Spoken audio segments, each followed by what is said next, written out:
할렐루야, 반갑습니다. 우리 인사하도록 하겠습니다. 반갑습니다. 오늘 우리 2025년 드디어 하반기 아레오바고 신앙포럼을 이렇게 다시 시작하게 돼서 감사를 드립니다. 오늘부터 우리 11월까지 총 6차에 걸쳐서 우리 오늘은 2025년의 주제는 회심이라는 주제로 같이 신앙포럼을 진행하고자 합니다. 이제 저희가 아레오바고 신앙포럼은 코로나 때 시작을 해서 작지만 저희 교회 작은 하나님의 말씀과 신학운동을 시작을 했습니다. 이렇게 쭉 했던 거를 돌아보니까 풍성한 하나님의 말씀이 있었고 지금도 또 유튜브에 그런 말씀들을 통해서 또 필요할 때마다 보면서 또 준비하는 우리 목사님들도 도움이 되고 저도 또 새롭게 배움이 되고 우리 성도들도 이 아레오바고 신앙포럼을 통해서 풍성한 믿음의 생활을 할 수 있도록 초청드립니다. 저희가 상반기 때는 이제 주로 하나님의 말씀을 강해합니다. 올해도 이제 그 지혜 문학을 통해서 은혜를 좀 나눴고요. 하반기 때는 좀 신앙적이고 신학적인 좀 주제를 다뤄왔습니다. 지금까지 돌아온 것들을 쭉 보니까 뭐 분별이라든지 뭐 종교개혁 또 한국교회 문제들 뭐 이런 것들을 좀 신학적으로 다뤘던 것 같아요. 사실 작은 교회가 이런 것들을 이야기하는 게 결코 좀 이렇게 불편한 것도 있습니다. 하지만 우리가 하나님을 믿는 믿음의 고백이 하나님의 말씀 그리고 또 하나님은 우리 인간에게 좋은 지혜와 또 역사와 또 신학이라는 학문을 통해서 믿음 생활의 길을 바로 갈 수 있도록 주신 것 같아요. 그래서 올해 하반기의 주제를 고민하면서 이번에는 좀 이 한 권의 좋은 책을 좀 소개했으면 좋겠다. 그래서 이 세 분의 목사님과 함께 이번에는 우리가 지금 한국 교회 또 전 세계 교계 또 우리 신학적으로 좀 필요한 게 뭘까? 현실적으로 지금 한국 교회가 좀 위기라고 그러잖아요. 한국 교회의 위기를 어떻게 좀 우리가 돌파할 수 있을까? 또 작지만 필요한 목소리는 무엇일까? 이걸 가지고 이번에 포럼은 한 권의 책을 좀 집중적으로 읽으면서 이 포럼을 시작하도록 하겠습니다. 올해의 주제는 그래서 이 회심이라는 책인데요. 이 회심이라는 책은 짐 윌리스라고 하는 미국의 복음주의 목회자이고 또 한 단체의 지도자입니다. 지금은 은퇴를 하셨지만 현장에서 활동을 하고 계시고요. 저는 개인적으로 이 회심이라는 주제를 가지고 논문을 쓰면서 벌써 한 15년 전부터 이 짐 윌리스의 회심에 대한 내용을 함께 공부했던 기억이 있습니다. IVP에서 나와서 지금은 절판이 됐는데 보니까 중고책으로는 많이 있더라고요. 그때 꽤 많이 팔렸던 것 같아요. 그래서 관심 있으신 분들은 이 책을 통해서 함께 나눴으면 좋겠습니다. 아마 생소하실 거예요. 이 회심이라고 그러면 그냥 하나님 잘 믿고 거듭나는 거 아닙니까? 우리가 하나님 잘 믿어서 세 사람 교회에서 회심하면 다 이렇게 말씀하시죠. 그것 또한 회심입니다. 그런데 이 회심이란 이름은 좀 다릅니다. 여기서 말하는 회심은 저희가 말하는 좀 신학적으로 말하면 예언자적 회심이다. 이거는 뭐냐면 우리가 성경을 통해서 듣는 것이 아니라 하나님의 말씀 속에서 회심이란 게 무엇일까? 이거를 좀 집중적으로 기록한 말씀입니다. 책이죠. 그래서 이 진보적 복음직이란 말이 나오거든요. 사실 이 회심이라는 책을 그 당시만 해도 굉장히 한국 교계에 이 영향을 좀 끼쳤던 것 같습니다. 많은 세미나도 열렸었고 이 한국 교회가 이 회심이라는 책을 통해서 이 복음주의를 회복해야겠다. 근데 이 복음주의가 뭐냐? 당연히 복음을 우선하는 게 복음주의죠. 그런데 이게 한국 교계에서는 좀 잘못 이해져 있습니다. 우리는 복음주의라고 그러면 막 뜨겁게 기도하고 개인 구원을 강조하고 또 영혼 구원에 초점이 맞춰 있는 걸 복음주의라고 좀 많이 생각하세요. 근데 원래 이 에반젤릭한 복음주의는 이 기독교 역사에서 보면 하나님의 나라의 신학의 기반을 둔 믿음의 중심을 잡는 게 복음주의였습니다. 당연히 우리는 복음 기쁜 소식을 믿는 거죠. 근데 아무래도 한국 교계는 조금 뭐라 그럴까요? 좀 뜨겁고 열정적인 믿음이 중심이 되다 보니까 복음주의 그러면 굉장히 뜨거운 거로만 생각하시는데 원래 복음주의는 하나님의 복음을 이 세상 속에서 어떻게 우리가 살아갈까 이거를 다 포괄하는 용어예요. 그 중에서 저희가 이 하나님의 말씀, 예수님의 말씀을 봤더니 이 복음주의도 약간의 성향이 있다라는 것이죠. 그럴 수 있잖아요. 우리도 외형적인 사람이 있고 MBTI도 T가 있고 I가 있잖아요. 복음이 그런 것이 아니라 이 복음을 받아들이는 시대에 따라서 또 복음이 필요한 상황에 따라서 또 복음을 듣고 이해하는 우리 성도 개인에 따라서 복음을 이해하는 게 좀 차이가 있겠다. 저는 성경은 그 모든 복음을 다 포용하고 있다고 믿습니다. 그래서 굳이 구별한다면 조금 개인적인 복음주의, 개인의 영성, 개인 구원, 영혼에 대한 하나님과의 관계, 영성적인 측면을 강조하는 조금 개인적이고 보수적인 복음주의가 있을 수 있겠다. 또 하나, 예수님의 말씀을 보니까 그 개인의 구원을 통해서 하나님 나라, 예수님이 이 땅에 오신 목적이 뭐예요? 개인의 영혼 구원도 있지만 이 세상을 구원하시기 위해. 그러니까 이 땅에 대한 관심이 필요한. 이 땅이 뭘까? 지금의 이 사회, 지금의 이 현실, 지금의 우리 교회가 살고 있는 이 시대, 전쟁의 시대. 이 속에서 복음의 의미가 뭔가? 이런 것까지. 그러니까 어떤 분이 이걸 실천이라고 그래요. 그래서 이런 복음주의를 좀 진보적이다. 어떤 분들은 급진적인 복음주의다 이렇게 말합니다. 최근에 제가 이 복음주의를 쭉 연구하면서 보니까 요새는 신복음주의라는 표현을 좀 쓰는데 저는 그건 동의하지 않습니다. 하나님의 말씀을 우리 인간의 생각으로 판단하는 건 옳지 않을 것 같아요. 하지만 이 회심이라는 책은 이 하나님의 예언자적 마음으로 이 시대에 필요한 조금 사회적인 복음을 이야기하고 있는 책입니다. 그래서 이 외에도 많은 책들이 있었죠. 그러면 이 책의 배경이 되는 걸 좀 말씀드릴게요. 짐 앨리스는 1947년생인가 이런 목사님이시고요. 지금도 은퇴는 하셨지만 그분이 젊었을 때 이 복음주의적인 믿음 생활을 하다가 이 미국의 어떻게 보면 이 60년대 70년대 굉장히 큰 변혁기, 신앙의 부흥기도 있었지만 어떤 회심기가 있었거든요. 그때 이 사회적 복음에 대해서 눈을 뜨게 돼요. 특히 여러 가지 인권 문제, 흑인 갈등, 또 전쟁, 베트남 전쟁 이런 걸 보면서 그 당시에 많은 기독교인들이 고민을 하기 시작합니다. 정말로 하나님의 복음이 믿는 자들이 어떻게 살아야 되는가? 이 세상에 하나님 믿는 게 뭔가? 그러면서 우리나라에도 들어왔던 민중신학이라고 하는 뿌리가 여기서 시작이 돼요. 하나님의 사회적인 참여. 도대체 이게 뭐지? 예수님이라면 이 땅에 고난받고 힘들어하고 있는 이 힘든 사람들에게 어떻게 대하지? 왜? 그 또한 성경의 내용이 나와 있거든요. 그래서 그가 만들었던 단체가 이 소저너스라고 하는 단체입니다. 이름은 이제 중간에 80년대에 새롭게 바뀌었고요. 지금도 활동을 하고 있습니다. 소저넷이라고 그래서 이 단체는 이런 진보적 복음주의를 통해서 이런 많은 일들을 하고 있는 곳이에요. 그러니까 교회입니다. 목회자고요. 교회도 있고요. 공동체가 있습니다. 훈련도 있고요. 교육도 시키고요. 또 예배도 드려요. 근데 이 단체의 목적은 바로 하나님 나라를 우리가 공공선으로 책임지고 회복하자. 그래서 이 소저넷에 보면 이게 잘 안 보이실 텐데 이 기후의 정의에 대해서 관심을 갖습니다. 목사님들과 크리스찬들이. 그리고 이거 민주주의, 인권, 투표권에 대해서, 그 다음에 아동 인권, 그 다음에 경제 정의, 그 다음에 여기 잘 안 보이는데요.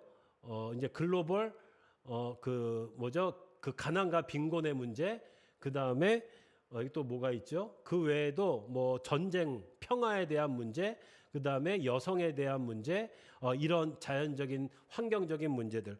그래서 이 소저너스는 지금도 꾸준하게 미국 사회에서 개신교의 주류로서 이 사회의 교회가 어떻게 정치를 참여할지를 소리를 내고 있는 단체입니다. 굉장히 영향력이 있고요. 오바마 대통령 때는 구체적으로 자문 역할을 했고 지금 미국의 트럼프 대통령에 대한 그런 조금 반대 운동을 하겠죠. 왜 지금 미국 교회가 이렇게 됐는지, 왜 백인 크리스찬들이 이렇게 잘못되고 있는지를 지적하고 있는 단체예요. 어찌 보면 지금 한국 교회에도 조금 귀감이 되지 않을까 생각을 해요. 사실 우리 일반 백성들도 또 성도들도 한 명의 사회인으로 살아가잖아요. 그때 우리가 볼 때 좀 교회의 모습을 보면 이렇게 광장에서 때로는 집회에서 이게 옳을까? 굉장히 조금 오해할 때가 있잖아요. 또 그걸 통해서 젊은 세대들은 교회를 많이 떠나고 있고요. 그런데 우리는 이런 하나님의 균형 잡힌 복음을 통해서 좀 진정한 회심이 뭔지를 한번 생각해 보자. 그래서 이 책은 이런 배경에서 나온 책이고요. 지금도 한국의 정치, 이 복음주의에 영향을 끼치고 있다. 보시면 됩니다. 그러면 왜 도대체 회심인가? 제가 이거를 좀 고민을 했어요. 여러분 다 회심하셨죠?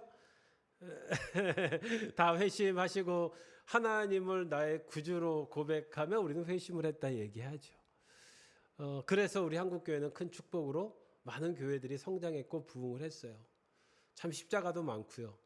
교회도 참 부흥했고 또 한국 사회에 큰 역할을 했음을 부인할 수 없습니다. 감사죠. 그런데 어느 순간부터 이 한국교회가 하나님의 말씀을 통해서 은혜를 받고 부흥을 받았는데 좀 모양들이 뭔가 조금 삐걱삐걱 거렸던 것 같아요. 몇십 년 전부터.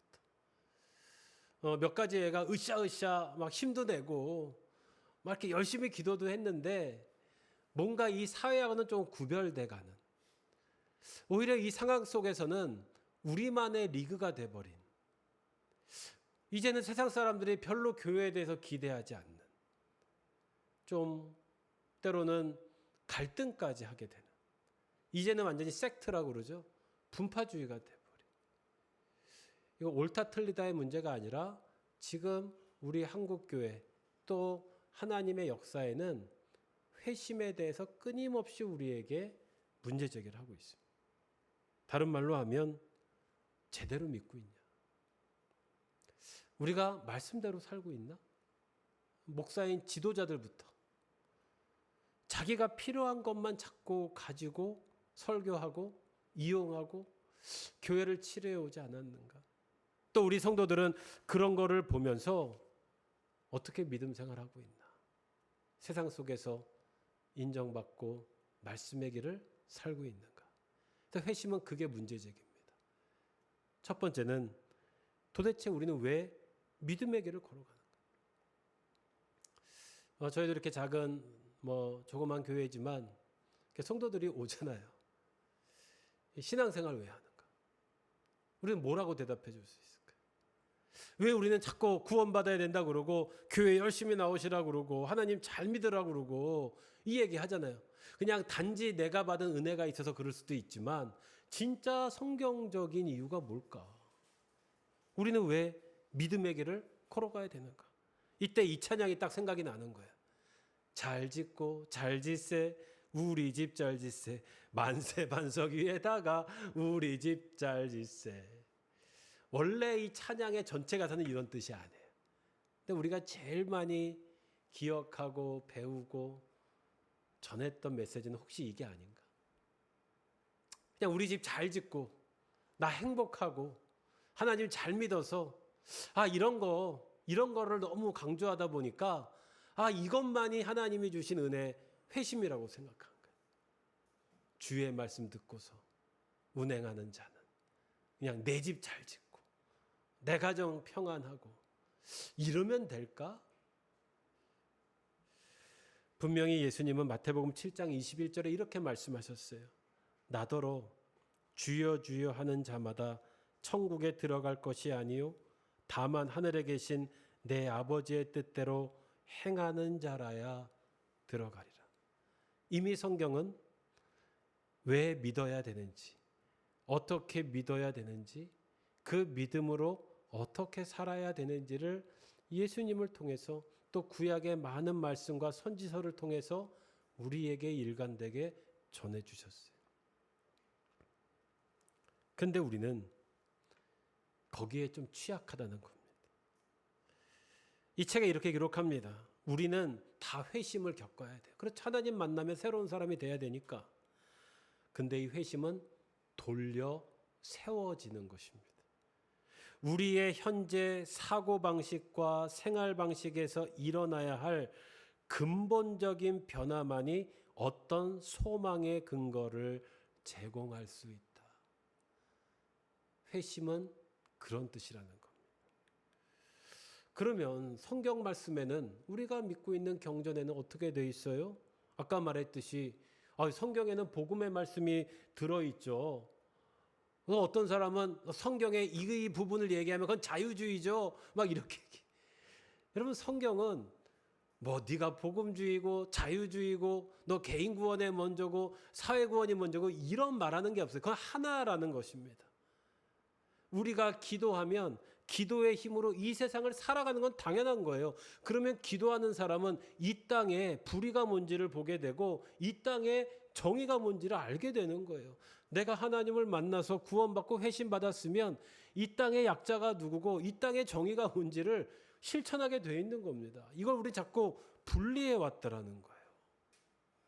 그래서 옛날부터 이상하게 기독교가 원래 그런 종교가 아닌데 너 보수주의야, 진보주의야, 우리 한국교계도요, 막 너는 보수주의야, 너 뭐 태극기야, 너는 뭐 빨갱이야, 막 이래요. 아니 그거를 왜 우리가 하나님의 말씀을 같이 읽는데 왜 이렇게 나눌까요? 아니 왜 이렇게 나눠졌을까요? 왜 거기에서만 움직이는 게 진짜라고 주장할까요? 뭐 정치적인 탄압이야, 뭐 지금도 뭐 여러 가지 이슈에 나오잖아요. 자기 편에 서야 돼. 이 극단주의죠. 이게 종교에서 나오는 진짜 무서운 질병입니다. 이건 참 안타까운 거예요. 그래서 이 회심의 책에서 문제 제기를 하는 거예요. 복음주의자나 자유주의자 그 누구도 시대를 향한 회심의 의미를 바로 파악하지 못했다. 자기가 볼 때. 이거는 지금 8, 90년대의 미국의 그 교회, 특히 백인 교회들을 지적하면서 쓴 내용이거든요. 근데 지금 우리나라하고도 별반 다르지 않습니다. 이 하이칼라 그런 복음주의를 말하는 거죠.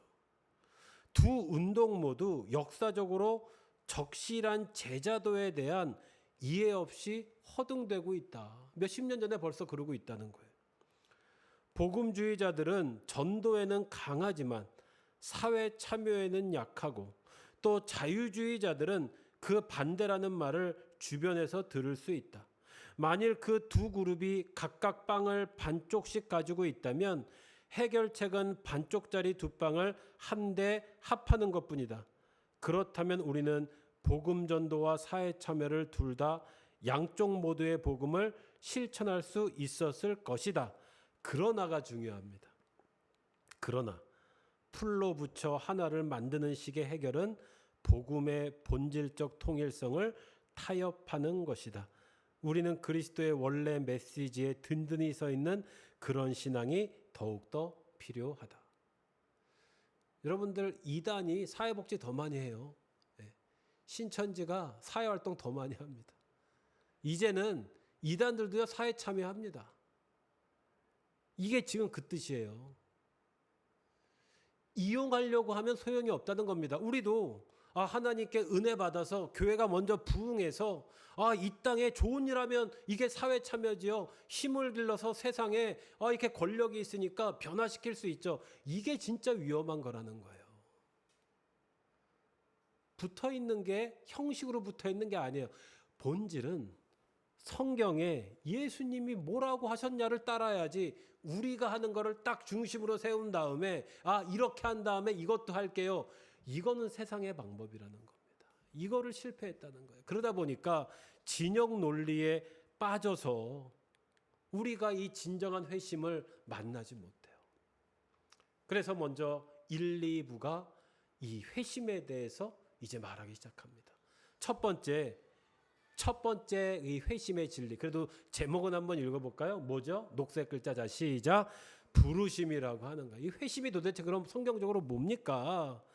마태복음 4장의 말씀이죠.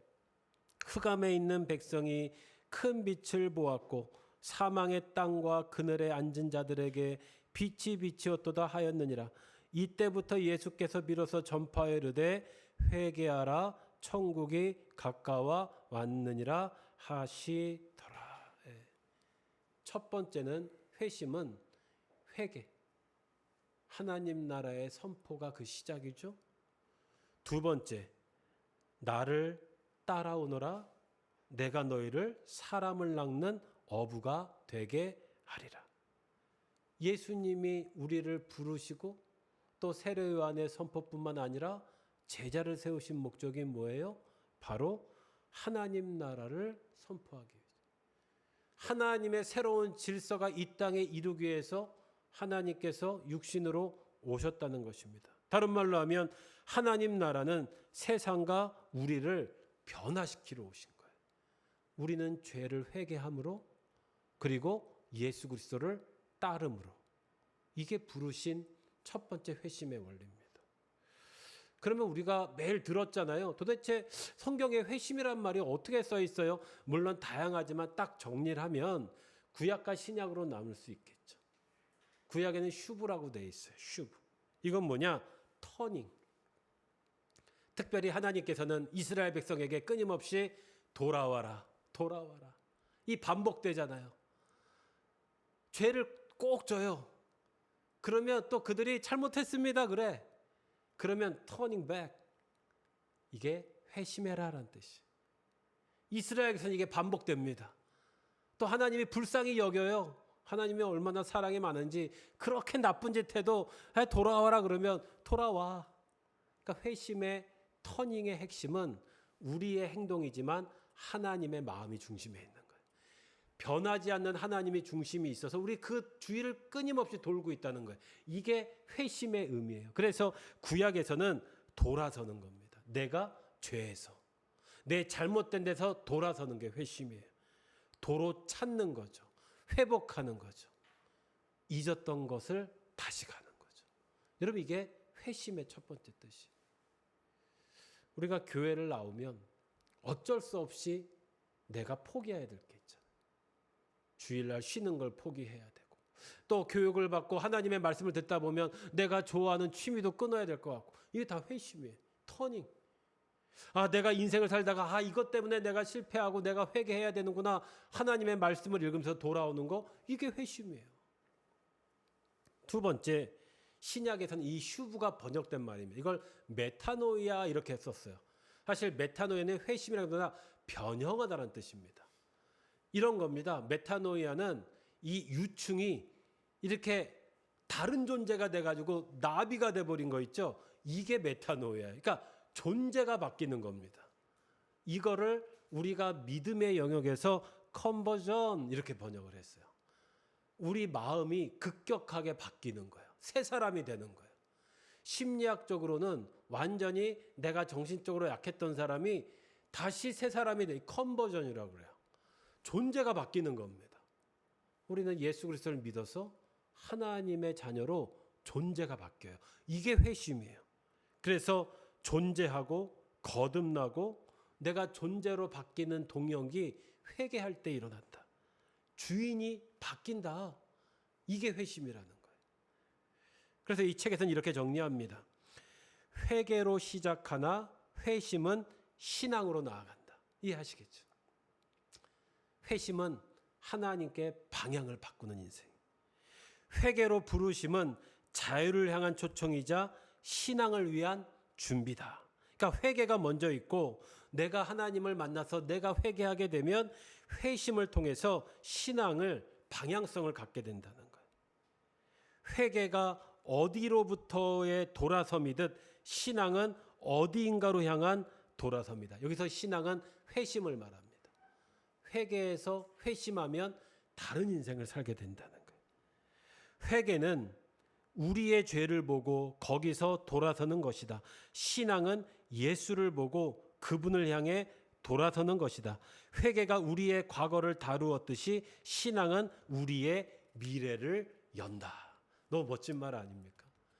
우리가 이 회심한다고 하는 것은 바로 이런 거예요. 하나님의 말씀 속에 하나님의 자녀로 부르신 그 역사가 들어있는 거예요. 그러면 첫 번째 시간 마지막으로 그러면 이 책에서 말하는 회심을 우리는 뭐라고 말하냐? 역사 속의 회심이라고 좀 말하고 있어요.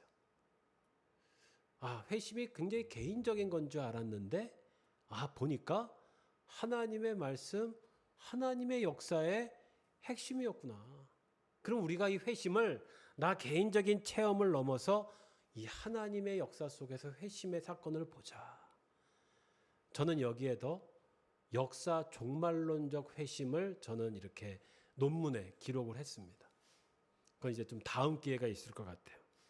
고린도후서 5장 17절에 그런즉 누구든지 그리스도 안에 있으면 새로운 피조물이라 이전 것은 지나갔으나 보라 새 것이 되었도다. 지금 고린도 공동체에게 바울은 하나님을 믿는 사람들은, 하나님을 믿는 교회는 그 얼마나 많은 죄악 또 잘못도 있잖아요. 아니다. 너희는 새로운 회심 공동체가 됐다. 그래서 이 책에서 이렇게 정리를 합니다. 우리가 성경을 믿는다면 삶의 모든 부분은 우리를 창조하셨고 우리를 구속하시고자 하는 하나님께 속한 것이다. 우리의 어떤 부분도 하나님의 무한한 사랑과 외따로 서 있지 않다. 삶의 어떤 측면도 우리를 향한 하나님의 부르심이자 선물인 회심의 영향을 피할 수 없다. 성경적으로 회심은 우리가 인간 존재의 모든 범위에서 자신을 하나님께 항복하는 것을 의미한다. 개인적이고 사회적인, 영적이고 경제적인, 심리적이고 정치적인 모든 영역에서 말이다. 오늘 첫 번째 시간을 좀 정리하면서 어찌 보면 조금은 새롭기도 하고 좀 생소하실 수도 있을 것 같아요. 좀 저 개인적인 경험으로 첫 교시를 좀 마무리하면 좋을 것 같은데요. 사실 저도 하나님의 길을 어릴 때부터 회심해서 뜨거워서 했던 목회자는 아니었어요. 오히려 도피 신앙에 가까웠고 여전히 부족하고 또 하나님에 대해서 큰 사명보다는 어떤 이 사회 속에서 그냥 이렇게 피하면서 어찌 보면 쫓기듯이 이 신학의 길을 접했고 또 이 목회자의 과정을 겪어왔던 것 같아요. 그런데도 제가 이거를 포기하지 않는 이유가 이 회심의 그 중간중간 주셨던 하나님의 순간들을 기억하기 때문이거든. 물론 기도 또 어떤 부흥회에서 수련회에서 젊을 때 눈물도 흘리고 하나님 평생 살겠다고 고백도 했죠. 하지만 그런 것들은 오래가지 사실 않더라고요. 또 금방 세상 물정에 지나고 나면 또 잊어버리고 또 세상하고 똑같이 하고 있더라고요. 그러면서 저도 고민했어요. 진짜 하나님은 살아계시는 것 같은데 왜 나를 이렇게 부르셨을까? 근데 저는 말씀 속에서 사실 하나님을 만났어요. 그냥 인간적인 생각으로 좀 이렇게 제가 이렇게 머리가 똑똑하지 않다 보니까 이 공부를 어릴 때부터 잘하고 싶었어요. 왜? 열심히는 하는데 열매가 없었거든요. 제대하고 나서 이 신학을 저에게 그래도 주어진 공부인데 한번 공부는 제대로 해보고 내가 계속할지 말지를 정하자. 이 공부해서 안 되면 나 목회 안 해. 그래도 하나님이 주시면 나 한다. 그래서 제가 한 3년 동안을 도서관에서만 사실 있었어요. 책을 읽습니다. 책을. 그 신학책을 읽고 좋은 성적을 받고 막 장학금을 타요. 근데 제 마음속에 어떤 생각이 드냐. 공허한 거예요. 외우는데 다 외워요. 시험도 잘 봐요. 근데 지나고 나니까 무슨 얘기인지 모르겠어. 그 어려운 신학책을 수천 년 전에 철학자들의 책을 막 읽는데 무슨 얘기인지 모르겠어. 이게 무슨 말하는 건지 도저히 모르겠어요. 근데 그냥 막 외웠어요. 수백 권의 책을 읽고. 근데 공허한 거예요. 그때 성경책을 정말로 몇 년 만에 핍니다. 원래 신학생들은 성경책 잘 안 읽어요. 신학책만 보지. 우리 때는. 성경책을 피는데 그때 히브리서 강해라고 하는 수업이 있었어요. 그때 그 교수님이 저에게 이런 얘기를 하시더라고요. 장 간사는 이제 장전도사니까 장전도사는 책은 참 많이 읽는 것 같은데 성경은 별로 안 읽는 것 같아. 이런 얘기를 하시더라고요. 그래서 히브리서 강해를 딱 읽는데 1장부터 한 장 한 장 그 수업이 뭐냐면 성경을 읽고 쓰고 기도하는 시간. 얼마나 교만했던 저는 그 많은 히브리서 관련된 신학책을 읽었는데, 아니 이 성경의 말씀이 뭐라고? 이 수업에 이런 신학을 가르치지 않고 말씀을 쓰라고? 필사하라고? 이걸 가지고 기도하라고? 기도문을 써오라고? 마음에서 막 분노가 일어나는 거예요. 근데 그때 열리더라고요. 말씀이 이거구나. 이 아무것도 아니에요. 그 대제사장의 이야기, 하나님의 그 속죄의 이야기, 우리가 아는 그 믿음의 허상에 대한 이야기. 근데 그때 성경을 피는데 한 학기 동안 지금까지 읽었던 신학 책들이 이해가 되는 거예요.